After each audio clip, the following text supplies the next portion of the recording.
Bonjour à tous. Aujourd'hui j'ai nourri mes Camponotus nicobarensis avec un liquide sucré que vous devez probablement connaître et peut-être même reconnaître au bouchon. C'est du Fanta. Alors c'est du Fanta non pétillant, qui avait quelques jours, mais il en restait un petit peu au fond de la bouteille et je me suis dit tiens, pourquoi pas essayer un nouveau liquide sucré. Alors on peut voir que j'ai réussi à capturer de multiples trophalaxies, ce qui est vachement intéressant sur cette espèce qui fait de multiples trophalaxies, mais j'ai pu m'étonner à un certain moment que certaines ouvrières avaient presque le gastre qui allait exploser tellement elles étaient pleines.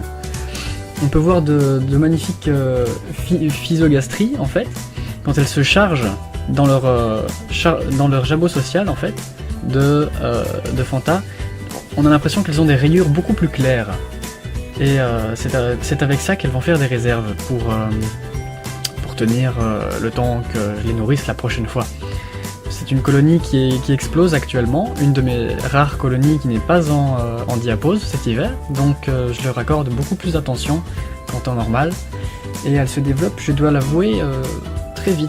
Elle a doublé de taille en un mois, pratiquement, cette colonie. Je suis passé de 8 à 16 ouvrières en très peu de temps, et on peut voir sur cette image qu'il y a encore beaucoup de cocons et de couvains, et la reine n'arrête pas de pondre, donc je me suis dit que un renfort de sucre était tout à fait indiqué. D'ailleurs la reine s'est même invitée près du bouchon, sûrement ça devait lui plaire ce que j'ai fait comme petit cadeau. Voilà. La deuxième partie de la vidéo par contre est un petit peu particulière.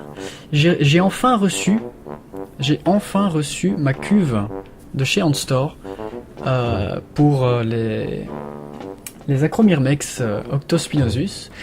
On peut voir que j'avais un peu d'hésitation, c'est la première fois que je mets une couche de plâtre au fond d'un tube aussi long surtout. J'avais peur de faire une bêtise, me dire est-ce que je mets l'eau d'abord ou le plâtre d'abord, et au final c'est le plâtre qui est venu premier et j'ai rajouté l'eau ensuite. Par contre j'ai mis un peu trop d'eau, mais il n'y a pas eu de souci.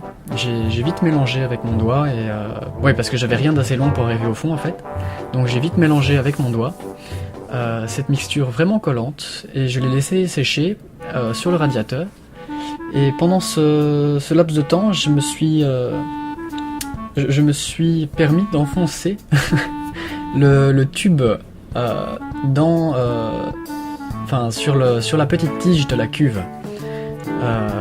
Tube que j'ai chauffé parce que sinon il était un peu trop petit.